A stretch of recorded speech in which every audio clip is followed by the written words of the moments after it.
ശബരിമല സ്വർണ്ണക്കൊള്ള കേസിൽ വലിയൊരു ട്വിസ്റ്റ് ഇന്നുണ്ടായി. ഒരു സുപ്രധാന അറസ്റ്റ്. തന്ത്രി കണ്ഠരര് രാജീവരെയാണ് SIT അറസ്റ്റ് ചെയ്തത്. തന്ത്രിയെ 14 ദിവസത്തേക്ക് റിമാൻഡും ചെയ്തു. ഉണ്ണികൃഷ്ണൻ പോറ്റിയെ വഴിവിട്ട് സഹായിച്ചതും പത്മകുമാറിന്റെ മൊഴിയുമൊക്കെ തന്ത്രിക്ക് കുരുക്കായി. കട്ടളപ്പാളി കൊണ്ടുപോകാൻ തന്ത്രി കുറ്റകരമായ മൗനാനുവാദം നൽകിയെന്നും ഗൂഢാലോചനയിൽ പങ്കാളിയായി എന്നും റിമാൻഡ് റിപ്പോർട്ടിൽ പറയുന്നുണ്ട്. അതീവ നിർണായകവും അമ്പരപ്പിക്കുന്നതുമായ നീക്കമാണ് ശബരിമല സ്വർണ്ണക്കൊള്ളക്കേസിൽ SITയുടെ ഭാഗത്തു നിന്നുണ്ടായത്. സാക്ഷിമൊഴിയെടുക്കാനെന്ന പേരിൽ വിളിച്ചു വരുത്തിയ തന്ത്രി കണ്ഠരര് രാജീവരെ മണിക്കൂറുകൾ നീണ്ട ചോദ്യം ചെയ്യലിനൊടുവിൽ അറസ്റ്റ് ചെയ്തു. ഒന്നാം പ്രതിയായ സ്പോൺസർ ഉണ്ണികൃഷ്ണൻ പോറ്റിയെ എല്ലാ രീതിയിലും വഴിവിട്ട് സഹായിച്ചു എന്നതാണ് തന്ത്രിയെ പ്രതിക്കൂട്ടിലാക്കിയത്. കേസുമായി ബന്ധപ്പെട്ട് നേരത്തെയും SIT കണ്ഠരര് രാജീവരിൽ നിന്ന് മൊഴിയെടുത്തിരുന്നു. പാളികളിൽ സ്വർണം പൂശാൻ കൊണ്ടുപോകണമെന്ന കുറിപ്പ് ആദ്യം നൽകിയത് തന്ത്രിയായിരുന്നു. എന്നാൽ ഉദ്യോഗസ്ഥരുടെ നിർദ്ദേശമനുസരിച്ച് കുറിപ്പ് നൽകിയെന്നാണ് തന്ത്രി ആദ്യം മൊഴി നൽകിയത്. തന്ത്രിക്ക് എല്ലാം അറിയാമായിരുന്നുവെന്ന പത്മകുമാറിന്റെ മൊഴിയും പോറ്റിയുമായുള്ള അടുത്ത ബന്ധവും കണ്ഠരര് രാജീവർക്ക് കുരുക്കായി. തന്ത്രപൂർവമായിരുന്നു SITയുടെ നീക്കം. വിജിലൻസ് കോടതിയിൽ പത്മകുമാറിന്റെ ജാമ്യാപേക്ഷ എതിർക്കുമ്പോഴും തന്ത്രിയുടെ പേര് പരാമർശിച്ചിരുന്നില്ല. മുൻകൂർ ജാമ്യത്തിനായി ശ്രമിക്കാൻ തന്ത്രിക്ക് വഴിയൊരുക്കുന്ന ഒരു സൂചനയും SIT നൽകിയിരുന്നില്ല. ഒടുവിൽ അറസ്റ്റിന് ശേഷം വൈദ്യപരിശോധനയ്ക്കായി ജനറൽ ആശുപത്രിയിൽ എത്തിച്ചു. താൻ നിരപരാധിയെന്ന് മാധ്യമങ്ങളോട് തന്ത്രി.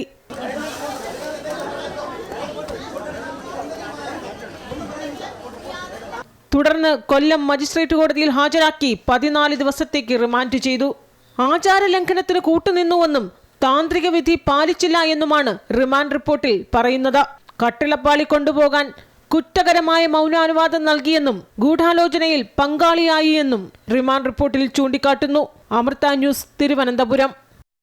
അൺഫിൽഡ് ഡിസൂസ കൂടുതൽ വിവരങ്ങളുമായി ചേരുകയാണ്. അൺഫിൽഡ്, അന്വേഷണ സംഘത്തിൻ്റേത് തന്ത്രപരമായ നീക്കം എന്ന് തന്നെ പറയണം. തന്ത്രിയെ പഴുതടച്ച് അറസ്റ്റ് ചെയ്യാനായി കണ്ടെത്തലുകൾ വീണ്ടും വിശദമായി പരിശോധിക്കുകയായിരുന്നു SIT. ഇനി തന്ത്രിയെ ചോദ്യം ചെയ്യാൻ എപ്പോഴാകും കസ്റ്റഡി അപേക്ഷ കൊടുക്കുക?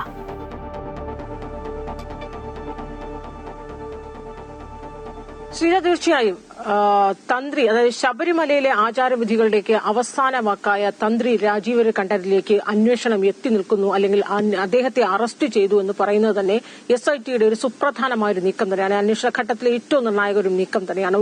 ഒരുപക്ഷെ ആരും അത്ര കണ്ട് തന്നെ പ്രതീക്ഷിച്ചിട്ടുണ്ടാവില്ല. ആ ഒരു അമ്പരപ്പിൽ തന്നെയാണ് വിശ്വാസ സമൂഹവും രാഷ്ട്രീയ കേരളവും ഒക്കെ തന്നെയും. ഇനി അറിയേണ്ടത് ഈ ഏത് ഘട്ടത്തിലാണ് തന്ത്രിയിലേക്ക് എത്തുന്നു, ഏത് ഘട്ടത്തിലാണ് തന്ത്രിയെ ഇതിൽ പ്രതിക്കൂട്ടിലാക്കുന്നു, പ്രതിയാക്കി മാറ്റിയതും. കാരണം അത്രയും ശക്തമായ തെളിവുകൾ SITയുടെ പക്കൽ ഉണ്ട് എന്ന കാര്യത്തിൽ അതൊരു സംശയമില്ല. ഇപ്പൊ റിമാൻഡ് റിപ്പോർട്ടിൽ അദ്ദേഹത്തിനെതിരായ ചില പരാമർശങ്ങളും അല്ലെങ്കിൽ ശക്തമായ തെളിവുകളുടെയൊക്കെ ഒരു സാധ്യതകളും സാഹചര്യങ്ങളും ഒക്കെ റിമാൻഡ് റിപ്പോർട്ടിൽ പറയുന്നുണ്ട്. ആചാരവിധിയും ആചാരങ്ങളൊക്കെ തന്നെയും ലംഘിച്ചു. ഉണ്ണികൃഷ്ണൻ പോറ്റിക്ക് വഴിവിട്ട എല്ലാ സഹായവും ചെയ്തു കൊടുത്തു. ഇതിലൂടെ ബോർഡിന് വലിയ കോടികളുടെ നഷ്ടമുണ്ടാക്കി.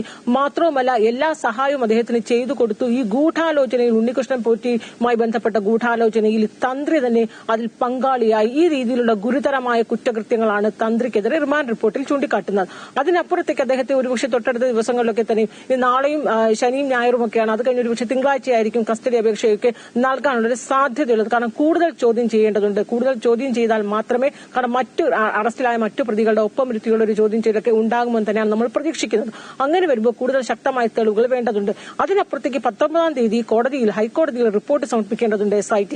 ആ റിപ്പോർട്ട് സമർപ്പിക്കുമ്പോൾ ഈ തന്ത്രിക്കെതിരായ കൂടുതൽ കണ്ടെത്തലുകളും കൂടുതൽ വെളിപ്പെടുത്തലുകളും ഉണ്ടാകുമെന്ന് തന്നെയാണ് നമ്മൾ പ്രതീക്ഷിക്കുന്നത്. കാരണം തന്ത്രിയെ അങ്ങനെ അത്ര കണ്ടെന്നും നിസ്സാരമായ തെളിവുകളുടെ അടിസ്ഥാനത്തിൽ ഒരിക്കലും SIT അങ്ങനെ അറസ്റ്റ് ചെയ്യില്ല എന്ന് ഉറപ്പാണ്. അതുകൊണ്ട് തന്നെ ഏത് ഘട്ടത്തിലാണ് തന്ത്രി ഈ രീതിയിലൊരു ഗുരുതരമായ കുറ്റകൃത്യത്തിലേക്ക് തന്ത്രി പെട്ടുപോയത്, അല്ലെങ്കിൽ തന്ത്രി എങ്ങനെയാണ് ഈ ഗുരുതരമായ ഒരു കുറ്റകൃത്യത്തിൽ പ്രതിയായത് എന്നടക്കമുള്ള ചോദ്യങ്ങൾക്കൊക്കെ ഉത്തരം നൽകേണ്ടതുണ്ട്. അത് 19-ാം തീയതിയൊക്കെ ഏറെക്കുറെ ആ ഉത്തരത്തിൽ ലഭിക്കുമെന്ന് തന്നെയാണ് നമ്മൾ പ്രതീക്ഷിക്കുന്നത്.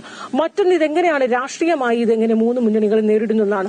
ഈ SITയുടെ ഒരു അന്വേഷണവുമായി ബന്ധപ്പെട്ട് സർക്കാരും ഒരു ഘട്ടത്തിൽ പ്രതിരോധത്തിലായിരുന്നു. കാരണം ഈ SITക്ക് ഒരു പരിമിതിയുണ്ട്. കൃത്യമായ ഒരു അന്വേഷണത്തിലേക്ക് പോകുന്നില്ല. സർക്കാരിന്റെയൊക്കെ തന്നെ കൃത്യമായ ഇടപെടൽ ഉണ്ടാകുന്നു എന്ന ആക്ഷേപം, ആരോപണം ഉയരുമ്പോൾ ഇപ്പോൾ തന്ത്രിയിലേക്ക് തന്നെ, തന്ത്രി അറസ്റ്റ് ചെയ്തതോടുകൂടി തന്നെ സർക്കാരിന് ഇത് SITയുടെ അന്വേഷണം ശരിയായ ദിശയിലേക്ക് പോകുന്നു. SITക്കും ആശ്വസിക്കാം. കാരണം CBI അന്വേഷണം പോലും ആവശ്യപ്പെട്ടുള്ള ഹർജി ഒരു ഭാഗത്ത് നിൽക്കുന്നു. നിൽക്കുന്നു, ഇപ്പോൾ ED വരെ അന്വേഷണത്തിൽ എത്തി നിൽക്കുന്നു.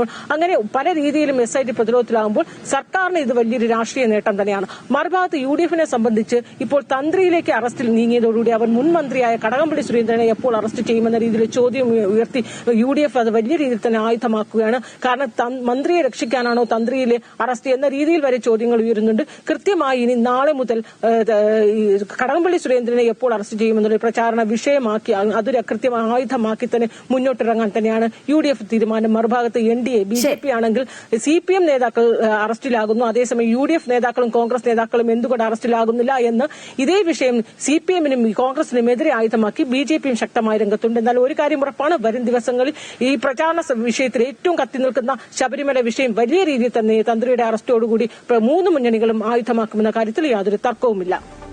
തീർച്ചയായും തന്ത്രിയുടെ അറസ്റ്റോടുകൂടി ഒരു നിർണായക ഘട്ടത്തിലാണ് ഇപ്പോൾ അന്വേഷണം എത്തി നിൽക്കുന്നത്.